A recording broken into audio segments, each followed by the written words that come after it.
Israel ने Lebanon border पर air strike की है।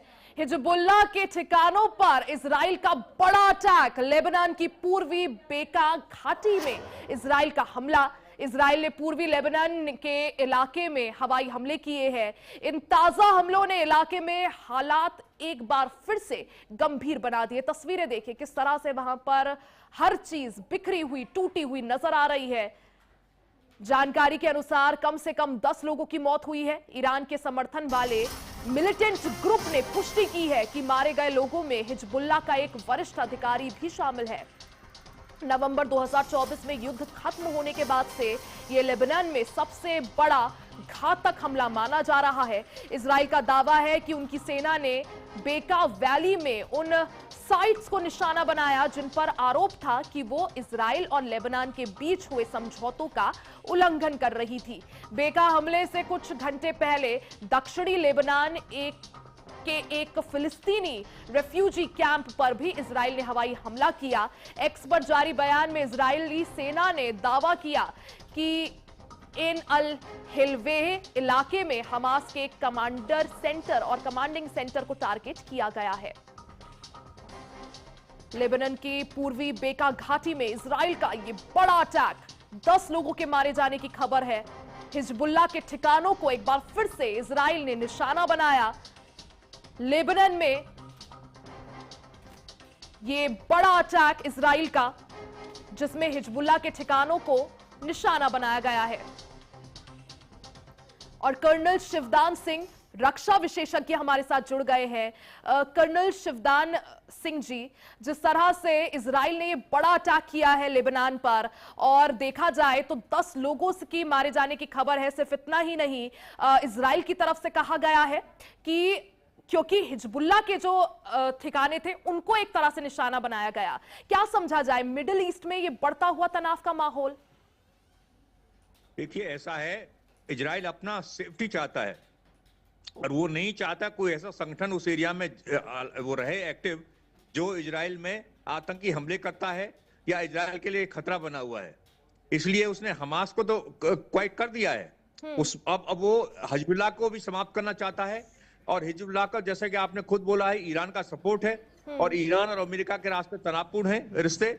और इस समय इजराइल जो है वो अपने जो भी उसके लिए खतरा है, जैसे हिजबुल्लाह है, हमास है, कोई भी संगठन वो उस एरिया में जो ऑपरेट कर रहा है और बार बार उसकी सीमा से अपने इजराइल में हमले करता है आतंकी, उनको इजराइल नहीं चाहता छोड़ना, क्योंकि वो शांतिपूर्ण रहना चाहता है। और इसीलिए उसने हिजबुल्लाह के इस ठिकाने को निशाना बनाया, क्योंकि इसमें आतंकवादी छिपे हुए थे।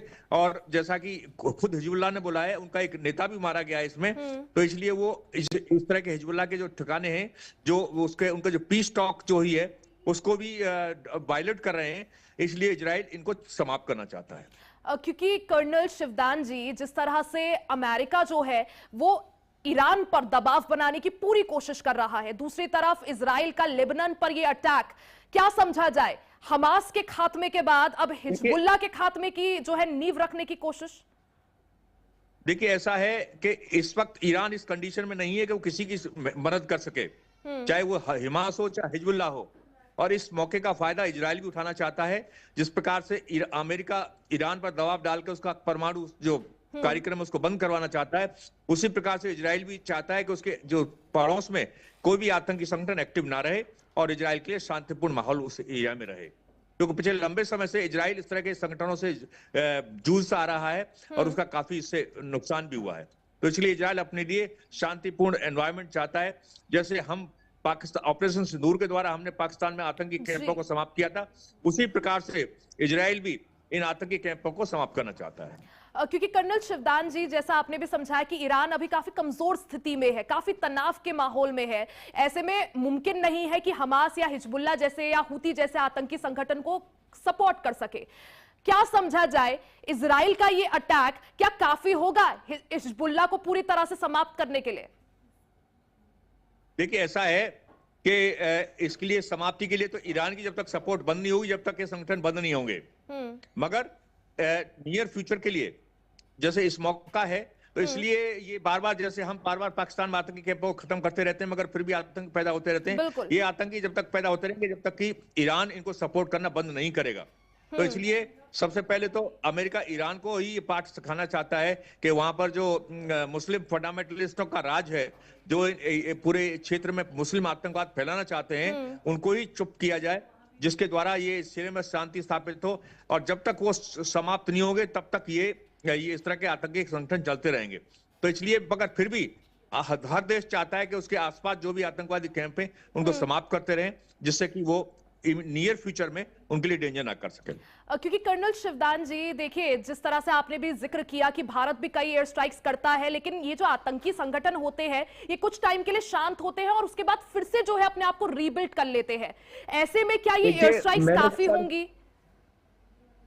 देखिए, ऐसा है कि आजकल परोक्ष युद्ध शुरू हो गया है। आजकल आमने सामने का युद्ध कोई नहीं लड़ता एक दूसरे से जी। जैसे दुश्मन देश क्या करता है, आतंकियों के रूप में दुश्मन देश पर हमले कराता रहता है। तो ये जो दुश्मन देश है, इनको ये यदि उन्होंने अपनी दुश्मनी नहीं छोड़ी है तो ये पूरी तरह शांत नहीं होंगे। मगर हाँ, इन पर लगाम लगाने की जरूरत ये है कि इन पर टाइम टू टाइम इन पर हमले करके इनको इनके कैंपों को नष्ट करते रहना चाहिए। क्योंकि कर्नल शिवदान जी देखिए, एक तरफ रशिया यूक्रेन के बीच तनाव है, दूसरी तरफ अमेरिका, इजराइल और ईरान जो है ये एक अलग युद्ध में फंसे हुए हैं। अमेरिका इजराइल को सपोर्ट कर रहा है, ईरान पर पूरी तरह से कोशिश की जा रही है दबाव बनाने की, और अब इजराइल और लेबनान के बीच की एयर स्ट्राइक, क्या समझा जाए वैश्विक तरह से या वैश्विक स्तर पर हम देखें, आखिर कब शांति बहाल होगी? देखिए, ऐसा है, शांति बहाल जब होगी जब आतंकवाद के रास्तों को या फंडामेंटलिस्ट जो एलिमेंट्स हैं वो अपनी इन चीजों को छोड़ देंगे।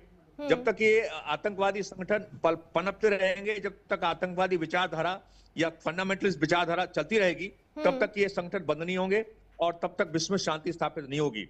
जैसा कि ये इस्लामिक फंडामेंटलिस्ट जो हैं, ये जहां भी ये विचारधारा रहेगी, ये आतंकी संगठन तैयार करते रहेंगे और नॉन मुस्लिम देशों पर इसी प्रकार हमला कराते रहेंगे। जैसा कि शुरू से ही ये यहूदियों को खत्म करना चाहते हैं विश्व में, इसलिए पूरे मिस्र और जितने भी आसपास के देश हैं, इन्होंने पूरे यहूदियों को सता करके बाहर निकाला, जिसके इजराइल देश की निर्माण हुआ। और अभी भी वो इजराइल को उसका एग्जिस्टेंस को स्वीकार नहीं करते हैं। ईरान ने अभी तक इजराइल को रिकॉग्नाइज नहीं किया है। तो इस तरह से क्या करते हैं कि ये इसको यहूदियों को बिल्कुल समाप्त करना चाहते हैं, और इसी चक्कर में वो बार बार जो है आतंकी जो हमास और हिजबुल्ला ईरान ने इसीलिए तैयार किए हैं कि वो इजराइल को वहां समाप्त कर सके। ट्रंप ने जो बोर्ड ऑफ पीस बनाया है उसकी इसमें क्या भूमिका, कितना महत्वपूर्ण वो? देखिए, ऐसा है, जो उसने इस क्षेत्र के लिए बोर्ड ऑफ पीस बनाया है वो अपनी जगह काम कर रहा है। उसकी वजह से हमास चुप है और उस क्षेत्र में जो है जिस क्षेत्र में जिस क्षेत्र में बोर्ड ऑफ पीस काम कर रहा है उस क्षेत्र में शांति है। मगर लेबनान में उस बोर्ड ऑफ पीस की कोई एग्जिस्टेंस नहीं थी, इसलिए वहां पर इजराइल ने हमला किया। जी, और शिवदान जी आपसे ये भी समझना चाहेंगे, जिस तरह से भारत कई बार वैश्विक मंच पर ये बोल चुका है जीरो टॉलरिज्म अगेंस्ट टेररिज्म, क्या समझा जाए परमानेंट सॉल्यूशन क्या आखिर इस सब चीज का? देखिए, मैंने अभी कहा है कि जीरो टॉलरेंस फॉर टेररिज्म ये सही पॉलिसी है। हर देश चाहता है, जो शांतिपूर्ण देश है, कि टॉलरेंस जीरो हो आतंकवाद के खिलाफ। जब तक ये विचारधारा नहीं बदलेगी, फंडामेंटलिस्ट विचारधारा नहीं बदलेगी, तब तक जो आतंकवाद समाप्त नहीं होगा। और जब तक ये आतंकवादी विचारधारा रहेगी, कट्टरपंथ की विचारधारा रहेगी, तो ये चाहेंगे कि इनके रिलीजन का ही चारों तरफ कंट्रोल हो, इनका रिलीजन ही चारों तरफ छा जाए। उसके लिए ये आतंकवादी संगठन तैयार करते रहेंगे और उनसे हमले कराते रहेंगे।